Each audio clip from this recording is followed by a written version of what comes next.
All right, let me get this straight. So, in 1984, ABC and Nabisco buy ESPN from Getty Oil, right? And they take an 80-20 split. But then, in a very clever sidestep, ABC goes around and sells Nabisco's shares to the Hearst Corporation. That was a real slobber knocker. Right, but then we got this big heavy-hitting media company, Capital Cities, comes along in 1986 and buys out ABC for $3.5 billion. Here's the thing, Cap, ABC, Disney has just authorized me to offer you $19 billion for a full acquisition. We're drafting the full roster, baby!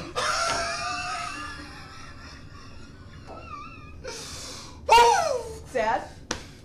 Dad, I'm in Disney. All right, you guys can go. See you in the highlight reel and at mandated openings of Disney properties around the globe. Okay. So what do we do now? You can go. Right. Like, was it not clear the first time I said it? Love you, buddy. All right, now that the kids are gone, huddle up, ESPN. Here's the play. And other sports analogies I think you're going to cotton to.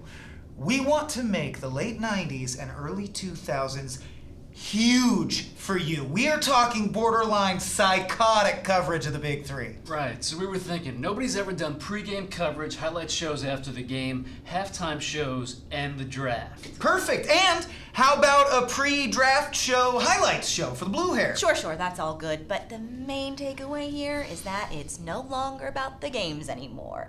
The media needs to be a major player. We need to explore these superstars' lives. Like what makes them great athletes? We're thinking more along the lines of taking any personal agency these players may have had and putting it under so much public scrutiny that they begin to question every decision they've ever made, and indeed, the very love of the game they grew up playing. That's a terrible idea. Well, free agency isn't free, huh? Bob Dylan. Or is it Dylan Thomas?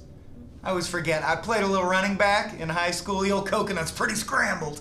You know, ESPN has always been about showcasing the games and the events. It's not so much about celebrity as it is about love of the sport. We're gonna go ahead and swat that right there. Yeah, we're gonna pack the shit out of that. See, admittedly, you're making double, triple what you made 5 years ago, but that's not enough for you.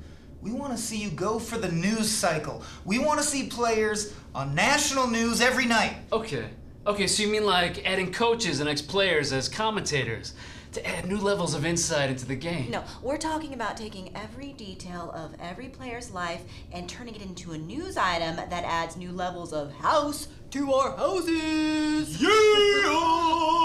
Yes. And I'm in the street, they're like, house, house, house, house. I don't see the need to involve ourselves in the players' personal lives. Tell you what, we're reasonable people. We can circle back around and pick this up again, but I'm gonna tell you right now, it's pretty much a non-audible. Let's talk more channels. I mean, here's a guy, right? Here's a guy, plenty of raw potential. A few more seasons under his belt, I could see him broadcasting on 4 channels. Round the clock, 24/7. Really? I mean, we've been doing well with college games, but... No, you're not thinking big enough. We want all the sports. I mean, NBA and NFL, yes, on ESPN proper, but also on ESPN 2. College level, yes, but also car racing, beer pong, frog racing, horse racing, MLB, NAB, HFL, which I just made up. On and on in a never-ending cavalcade of sports that never stops! Yeah, but once we get to ESPN 3, what are we talking about? Disc golf and arm wrestling? For about a year, yes. How do you feel about the Sklar brothers? I fucking hate the Sklar brothers. If you even think about putting them on... Yeah, okay, fine, yeah. What about hockey and women's sports? Hard to pass until enough people complain, and then just kind of. Actually, we're fine with that. Yeah. I thought you might be.